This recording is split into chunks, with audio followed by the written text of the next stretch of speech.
ఓం శ్రీ సాయిరామ్. షిరిడి పరిసర ప్రాంతాల్లో అనేక దివ్యమైనటువంటి క్షేత్రాలు ఉంటాయి.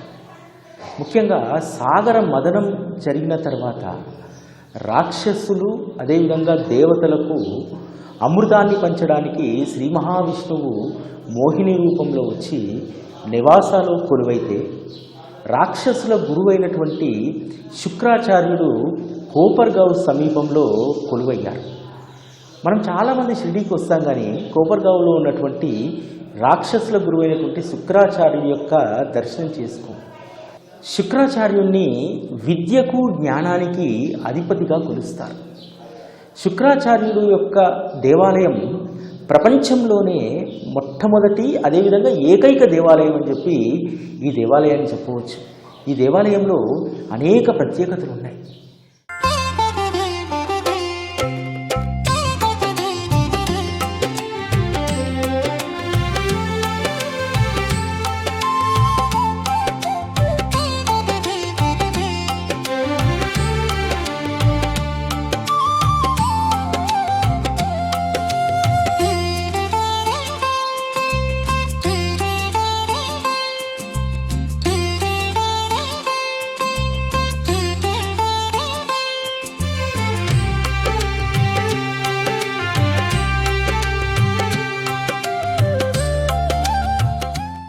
రాక్షసులకు అమృతం దొరకకపోవడంతో ఆగ్రహించినటువంటి శుక్రాచార్యుడు ఇదే ప్రాంతానికి వచ్చి గోదావరి తీరంలో కచేశ్వర ఆలయం వద్ద కఠోరమైనటువంటి తపస్సును చేసి శివుణ్ణి ప్రసన్నం చేసుకుంటాడు.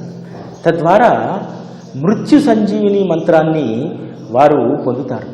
ఆ మృత్యు సంజీవిని మంత్రం ద్వారా ఎవరైతే మరణిస్తారో వారిని తిరిగి బ్రతికించేటువంటి శక్తిని శుక్రాచార్యుడు ఇదే మందిరంలో పొందారు. ఈ మందిరంలో అనేక విశేషాలు ఉన్నాయి. ఆ విశేషాలన్నీ కూడా మీకు నేను ఇప్పుడు అందిస్తాను.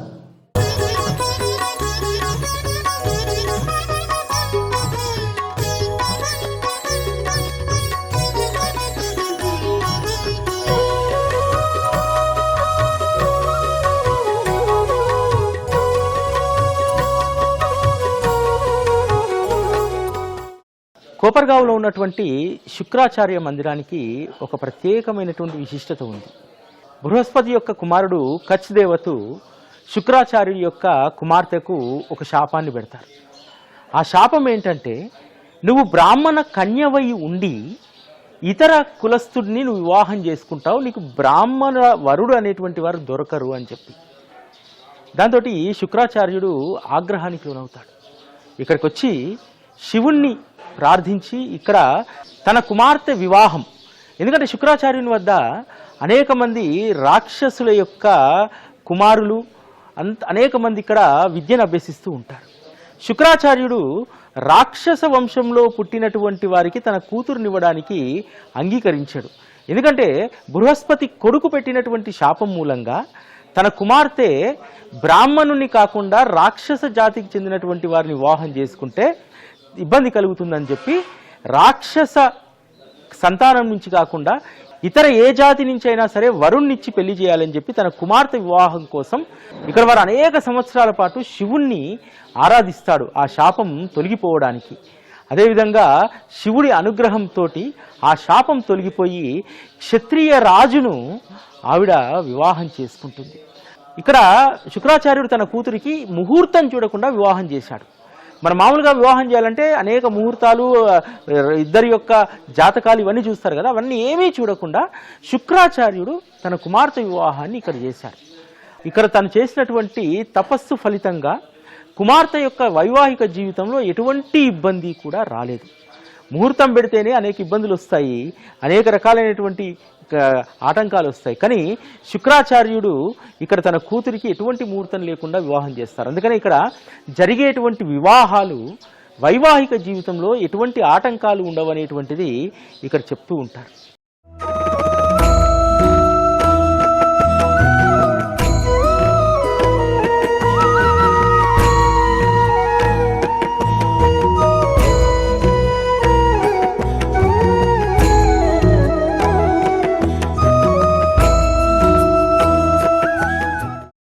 ఇక్కడ ఉన్నటువంటి ఈ మండపము కళ్యాణ మండపం. ఇక్కడ జరిగేటువంటి కళ్యాణాలకు ఒక ప్రత్యేకత ఉంది. ఇక్కడ ముహూర్తంతో సంబంధం లేదు. ఏ ముహూర్తంలోనైనా ఇక్కడ వివాహం చేసుకోవచ్చు. ఇక్కడ జరిగేటువంటి కళ్యాణ విధి బ్రహ్మ విధి. కాబట్టి ఇక్కడ మంచి రోజు చెడు రోజు అనేటువంటిది ఏమీ ఉండదన్నమాట. ఎవరైనా వివాహం చేసుకోదలుచుకుంటే మందిరం వాళ్ళే ఈ విధంగా ఇక్కడ ఏర్పాట్లు చేస్తారు. అదేవిధంగా పక్కన భోజనాలను కావలసినటువంటి దాన్ని కూడా ఏర్పాటు చేసుకోవడానికి అనుమతిస్తారు. ఇంకొకటి ఏమిటంటే, ఎవరైనా వివాహంలో సమస్య వచ్చిన తర్వాత మళ్ళీ పునర్వివాహం చేసుకోవాలంటే ఇక్కడికి వచ్చి చేసుకుంటారట. ఎందుకనంటే ఇక్కడ వివాహం జరిగితే ఎటువంటి ఆటంకం ఉండదు ఇంకా వైవాహిక జీవితంలో అనేటువంటిది ఇక్కడ చెప్పేటువంటి విషయం. మరాఠా ప్రాంతంలో ఇక్కడ వివాహం చేసుకోవడానికి చాలామంది ఆసక్తి చూపెడతారట. ఎందుకంటే ఇక్కడ వివాహం చేసుకుంటే వివాహంలో ఎటువంటి చిక్కులు రావనేటువంటిది, అదేవిధంగా శుక్రదోషం ఏదైనా ఉంటే అవన్నీ కూడా తొలగిపోయి సుఖవంతమైనటువంటి జీవితాన్ని, ఆనందమైనటువంటి సంసార జీవితాన్ని అనుభవించవచ్చు అనేటువంటిది ఇక్కడ పండితులు చెప్పేటువంటిది. ఈ స్థల పురాణం చాలా గొప్పది. ఎందుకంటే శుక్రాచార్యుడి యొక్క అనుగ్రహం దక్కితే మనకు జీవితంలో ఉన్నటువంటి సంకటాలన్నీ కూడా తొలగిపోతాయట. అందుకనే చాలామంది ఇక్కడికి రాలేరు, చాలా కొద్ది మంది మాత్రమే ఇక్కడికి వస్తారు. శుక్రాచార్యుడి యొక్క మందిరం ప్రపంచంలోనే ఏకైక మందిరం ఇది. మరెక్కడా కూడా శుక్రాచార్యుడికి మందిరం ఉండదు.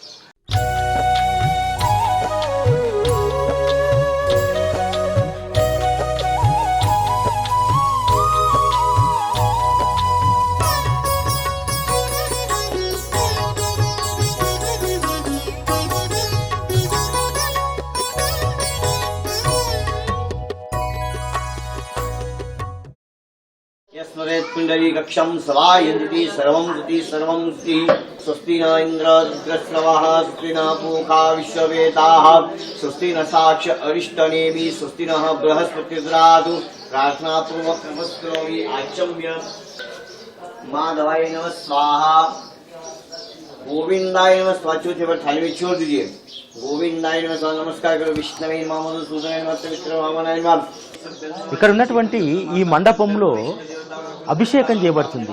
శివుడికి శుక్రాచార్యుడి సమక్షంలో అభిషేకం చేస్తారు. ఈ అభిషేకం దేనికోసం చేస్తారంటే, ఎవరికైతే చాలా కాలంగా వివాహ ప్రయత్నాలు చేస్తున్నా వివాహం కావట్లేదు, లేదా వివాహంలో ఇబ్బందులు ఏర్పడ్డా, లేదా పునర్వివాహం చేసుకోవాలన్నా సరే ఎటువంటి ఇబ్బందులు లేకుండా వివాహాలు కావడానికి ఇక్కడ అభిషేకం చేయిస్తారు.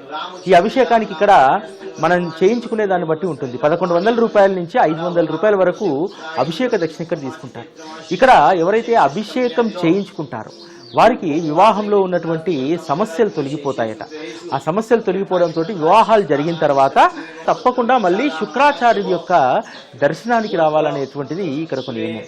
అంతేకాదు ఇక్కడ మరొక ప్రత్యేకత ఉంది. ఆ ప్రత్యేకతను మీకు వివరిస్తాను.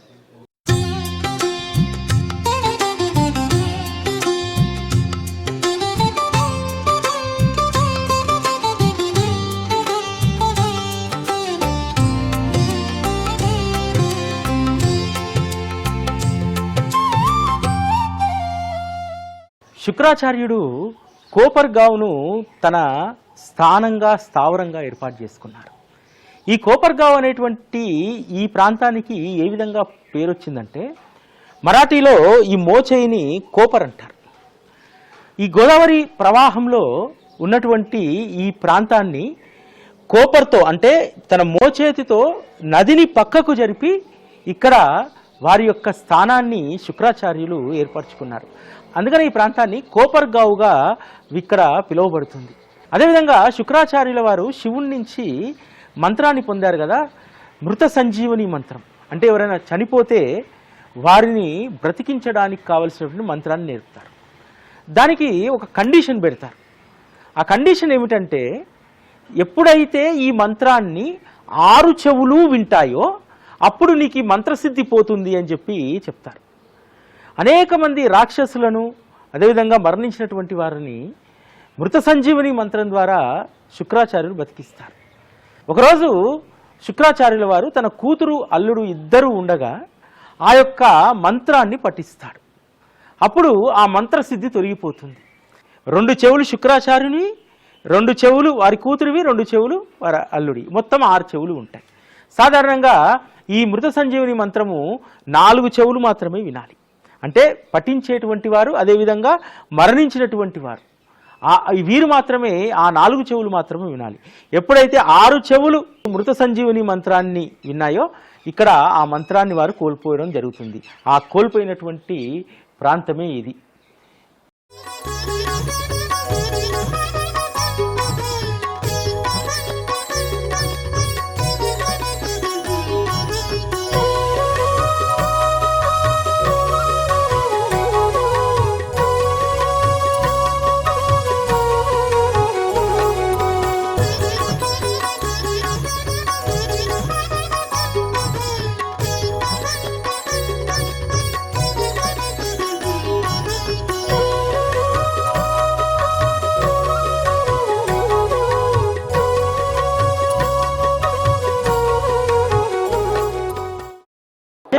శివుడు శుక్రాచార్యుల వారికి దర్శనమిచ్చి మృత సంజీవుని మంత్రాన్ని ఉపదేశించడం జరుగుతుంది. ఇటువంటి మరిన్ని విషయాలు, షిరిడి పరిసర ప్రాంతాల్లో ఉన్నటువంటి మరిన్ని విషయాలను మీకు అందిస్తాను.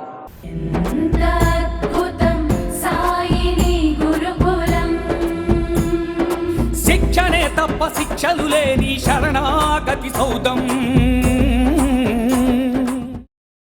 ఓం శ్రీ సాయిరామ్. షిరిడి పరిసర ప్రాంతాల్లో అనేక మహిమా క్షేత్రాలు ఉన్నాయి. అందులో ప్రధానమైనటువంటిది విఠోబా మందిరం. ఇక్కడ వీరభద్రస్వామి అనేక సంవత్సరాలుగా చాలా పురాతనమైనటువంటి ఆలయం విఠోబా మందిరం.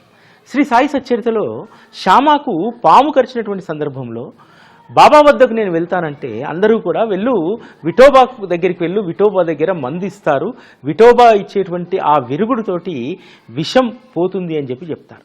కానీ శ్యామ బాబా దగ్గరికి వస్తాడు.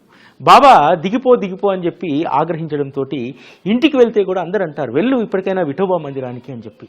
ఆ విఠోబా మందిరమే ఇది.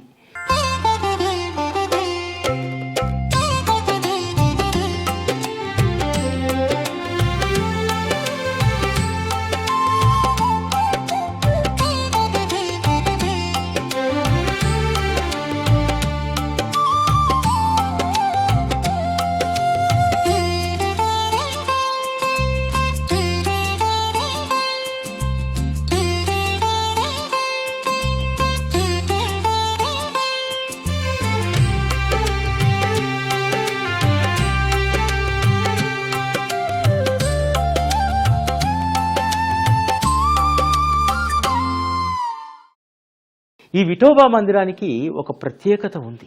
బాబా అనేక మందిని ఇక్కడికి పంపించేటువంటి వారు. ఈ విఠోబా మందిరము పురాతనమైనటువంటిది. అంతేకాదు మనకు శ్రీ సాయి సచ్చరితలో వీరభద్రప్ప చెన్నభద్రప్ప కథ మనం చదువుతాం కదా. ఆ వీరభద్రప్ప చెన్నభద్రప్ప కథ సందర్భంలో బాబా ఇదే విఠోబా మందిర సమీపంలో ఉన్నటువంటి కాలువ గట్టు పైన కూర్చొని ఉంటారు. బాబా తొలినాళ్లలో ఈ ప్రాంతంలో ఎక్కువగా సంచరించేటువంటి వారు. ఆ సంచరించేటువంటి సమయంలో చాలా ఎక్కువ సమయం విఠోబా మందిరం వద్ద వారు కూర్చునేటువంటి వారు. అంతేకాదు అనేక మంది భక్తులను కూడా ఇక్కడికి పంపించేటువంటి వారు. మీరు ఇక్కడ ఆలయంలో చూడవచ్చు, విఠోబాకు 2 భుజాలు ఉంటాయి. ఈ 2 భుజాల పైన రాళ్ళు పెడతారు. రాళ్ళు దేనికోసం పెడతారంటే విఠోబా ఏదైనా మనకు అనుగ్రహం ఇవ్వాలి. ఇప్పుడు మనం ఒక పని అనుకుంటున్నాం, ఇల్లు కట్టుకోవాలి లేదా ఇతరత్రా ఇంకేదైనా చేసుకోవాలి, ఏదైనా శుభకార్యం ఆరంభించాలి. అటువంటి సందర్భంలో విఠోబాకు భుజాలపైన రాళ్ళు పెట్టి విఠోబా కుడి భుజంపై నుంచి రాయి వస్తే అది పని జరుగుతుందని అర్థం. విఠోబా యొక్క ఎడమ భుజం నుంచి అది పడితే ఇక నువ్వు పని మానుకోవాలని. లేదు 2 భుజాల నుంచి కూడా పడలేదు రాళ్ళు అంటే ఆ విషయంలో విఠోబా ఏ నిర్ణయం చెప్పలేదు. అందుకని మనం దాని గురించి కొన్ని రోజులు వేచి చూడాలి. అంటే ముందుకెళ్ళకూడదు, వెనక్కి వెళ్ళకూడదు అనేటువంటిది అర్థం. ఈ గ్రామస్తులు ఇక్కడ బాగా బలంగా నమ్మేటువంటిది అన్నమాట. ఇది మందిరంలోకి వెళ్దాం, వెళ్ళి విఠోబాను దర్శించుకుందాం.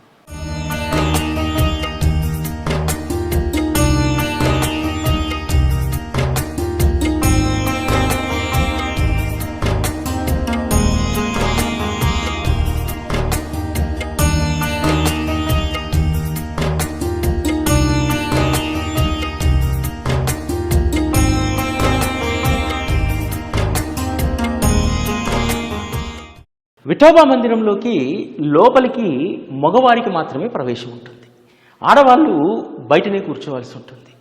ఇక్కడ పరిసరాల్లో ఉండేటువంటి రైతులు ముఖ్యంగా ఏ పంట వేయాలి, ఏ పంట వేస్తే అధిక దిగుబడి వస్తుంది అని చెప్పి మనసులో ఒక సంకల్పం చేసుకుంటారు. చెరుకు పంట వేయాలనేటువంటి సంకల్పంతో వచ్చినటువంటి వాళ్లకు కుడి భుజం నుంచి రాయి పడింది అనుకోండి, ఆ పంట వేస్తారు. లేదు వద్దు అంటే ఆ పంట కాకుండా ఇంకే పంట అయినా వేసుకోవచ్చు అనమాట. ఈవెన్ ఇక్కడ రైతులు బోరు బావి వేయించుకోవాలన్నా సరే విఠోబా అనుమతి కోరుతారు. అంతేకాదు వారి ఇంట్లో జరిగేటువంటి శుభకార్యం, పెళ్లి సంబంధం విషయంలో కూడా ఆ సంబంధంతో ముందుకెళ్ళమంటారా వద్దా అనేటువంటి దాన్ని ఇక్కడ అడిగి వారు తెలుసుకుంటారు. విఠోబా ఒక నిర్ణయం చెప్పిన తర్వాత దానికే కట్టుబడి ఉంటారు ఈ పరిసర ప్రాంతాల్లో ఉన్నటువంటి గ్రామస్తులు. ఇది నిజంగా మనందరము కూడా దర్శించుకోవాల్సినటువంటి క్షేత్రం. ఈ విఠోబా మందిరంలో మనము బుధవారము శనివారం తప్ప మిగతా రోజుల్లో ఉదయం 7 గంటల నుంచి 12 గంటల వరకు మధ్యాహ్నం, సాయంత్రం 3 గంటల నుంచి 6 గంటల వరకు మన ఏ సంకల్పం అయితే ఉందో ఆ సంకల్పాన్ని చెప్తే ఇక్కడ ఉన్నటువంటి పూజారి విఠోబా 2 భుజాలపైన రాళ్ళు పెడతారు. కాకపోతే గుర్తుపెట్టుకోండి, బుధవారం శనివారం మినహా మిగతా 5 రోజులు కూడా సోమ మంగళ గురు శుక్ర ఆదివారం సోమవారం కూడా విఠోబాను ఇక్కడ మనం ప్రశ్న అడగవచ్చు. ఈ విఠోబా మందిరం యొక్క విశేషాలను ఇక్కడ ఉన్నటువంటి పూజారిని మనం అడిగి తెలుసుకుందాం. ఎందుకంటే ఎవరు వచ్చినా సరే వారే విఠోబా భుజాలపైన రాళ్ళు పెట్టి విఠోబా నిర్ణయాన్ని తెలియజేస్తారు. సాయిరామ్ दादा, आपका नाम? नामदेव बनकर। कितने साल से सेवा कर रहे इधर? ये यानी 30-40 वर्ष है बस। 30 इयर्स से इधर सेवा कर रहे हैं। इधर महिमा कैसा है? महिमा ऐसा है कि इधर कोई ऐसा भक्त आते का उनका कुछ इच्छा है रहेगा तो उनको ये चाहिए वो चाहिए, होने वाला है नहीं होने वाला है, तो इधर आते, आने के बाद आप इधर लगाते दाएं बाएं साइड, दाएं दे तो अच्छे, बाएं दे तो अच्छे नहीं, फिर वापस आते, उनको अनुभव है इसलिए वो फिर आते। ऐसा है। अनुभव है खुद का? हाँ, खुद का अनुभव है ना हमारा। क्या है वो बोलो?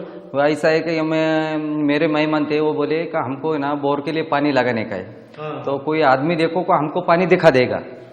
मैंने उसको बोला तो पानी देखने के लिए आदमी की कुछ जरूरत नहीं, तो उनको क्या बोला मैं कि हमारे इधर भगवान है, आप आओ उधर बोलो, वो भगवान बोले तो आपको पानी मिलेगा। आदमी तो पानी दिखा नहीं सकता, भगवान तो दिखा सकता है। तो वो आया, वो सुबह आया था, रात को उसने बोर लिया, उसको पानी लगा। वो सही बोला कि वो सही बात है, उनको अनुमति दिया, उनको पानी लग गया। अभी भी पानी उधर है, उधर मैं अभी भी दिखा सकता है आपको क्या अनुभव है क्या नहीं। वो शादी का बारे में भी इधर हाँ देखता है, होने वाला है नहीं होने वाला है, अच्छा है बुरा है, वो भी बताते ऐसे। खाली वो लड़का लड़की का नहीं बता सकते भगवान को लड़का भी अच्छा है लड़की भी अच्छा है। पूछ आते हैं कि हमको लड़का होने वाला है क्या लड़की होने वाला है, तो वो जवाब देते नहीं। क्यों नहीं देते वो? कि उनको लगता है कि लड़का भी अच्छा है और लड़की भी अच्छा है, वो नहीं होता, खाली बस सब होता। ఇక్కడ ఎవరైతే వీరభద్రుడి యొక్క నిర్ణయం కోసం వస్తారు ఆ నిర్ణయం 100% జరుగుతుందట. వారు చెప్తున్నారు, వారికి తెలిసినటువంటి వాళ్ళు బోర్ వేయించుకోవాలనుకుంటే ఎవరితోటో చూయించుకుందాం అనుకున్నారట. అతను చెప్పారట, ఎవరో ఎందుకు, భగవంతుడే నిర్ణయిస్తారు, నువ్వు ఏ జాగా అయితే చూశావో అందులో వెయ్యొచ్చా వెయ్యకూడదా అనేటువంటిది విఠోబాను అడుగుదామని చెప్పి ఇక్కడికి వచ్చి అడిగితే ఆ ప్లేస్లో వేయమని చెప్పి విఠోబా తన కుడి భుజం నుంచి రాయిని వదిలి చెప్పారట. విఠోబా వద్దకు వచ్చి అడిగినటువంటి స్థలంలో బోరు వేస్తే ఇప్పటికీ కూడా కొన్ని సంవత్సరాలుగా ఆ బోరు బావిలో అసలు నీరే ఇనకకుండా ఎప్పుడూ కూడా సమృద్ధిగా నీరు వస్తూనే ఉంటుందట. అంత గొప్ప మహిమ. అంతేకాదు వివాహం విషయంలో చేసుకునేటప్పుడు ఫలానా అబ్బాయిని చేసుకోవాలా లేకపోతే ఫలానా అమ్మాయిని చేసుకోవాలా అనేటువంటి వాటిని కూడా ఇక్కడ వచ్చి అడుగుతారట. అతను ఒక గొప్ప విషయం చెప్పాడు. చాలామంది కొంతమంది వచ్చి అడుగుతారట పెళ్ళైన తర్వాత, తన భార్య ప్రెగ్నెన్సీ అయితే కొడుకు పుడతాడా లేక ఆడపిల్లనా? ఆ విషయంలో ఎన్నిసార్లు అడిగినా విఠోబా సమాధానం చెప్పడట. ఏ భుజం నుంచి కూడా రాయి వేయడట. ఎందుకంటే ఆ విషయము ప్రకృతికి సంబంధించినటువంటిది, భగవంతునికి సంబంధించినటువంటిది. ఆ ఒక్క విషయం తప్ప మిగతా ఏ విషయాలైనా ఇక్కడ అడగొచ్చట. నిజంగా ఎంత గొప్ప విషయం కదా. మామూలుగా రాయి పెడతారు, పూజారి అంటారు పూజారి ప్రార్థిస్తాడు, ప్రార్థించగానే ఏదో ఒక నిర్ణయం చెప్తాడు అనేక విషయాల్లో. కానీ సంతానం విషయంలో మగ సంతానమా ఆడ సంతానమా అనేటువంటి విషయం ఇక్కడ అస్సలు ప్రస్తావించరట. కాబట్టి మీరందరూ కూడా మీ మనో సంకల్పాలు ఏదైతే ఉంటాయో ఆ మనో సంకల్పాలు ఇక్కడ అడిగి తెలుసుకోవడానికి తప్పకుండా రండి. ఒకటి సంతానానికి సంబంధించినటువంటి విషయం, అంటే సంతాన అనుగ్రహం కాదు, ఏ మగపిల్లవాడా లేక ఆడపిల్లనా అనేటువంటి విషయం తప్ప మిగతావి మీరు ఏవైనా కూడా ఇక్కడ అడగవచ్చు. ఇంత అద్భుతమైనటువంటి క్షేత్రం మనకు షిరిడీ పరిసర ప్రాంతాల్లో ఉంది. నిజంగా ఇక్కడ చాలా ఒక గొప్ప పాజిటివ్ ఎనర్జీ ఇక్కడ ఉంటుంది. విఠోబా యొక్క అనుగ్రహం మీ అందరిపైన ఉండాలని కోరుకుంటూ ఓం శ్రీ సాయిరాం.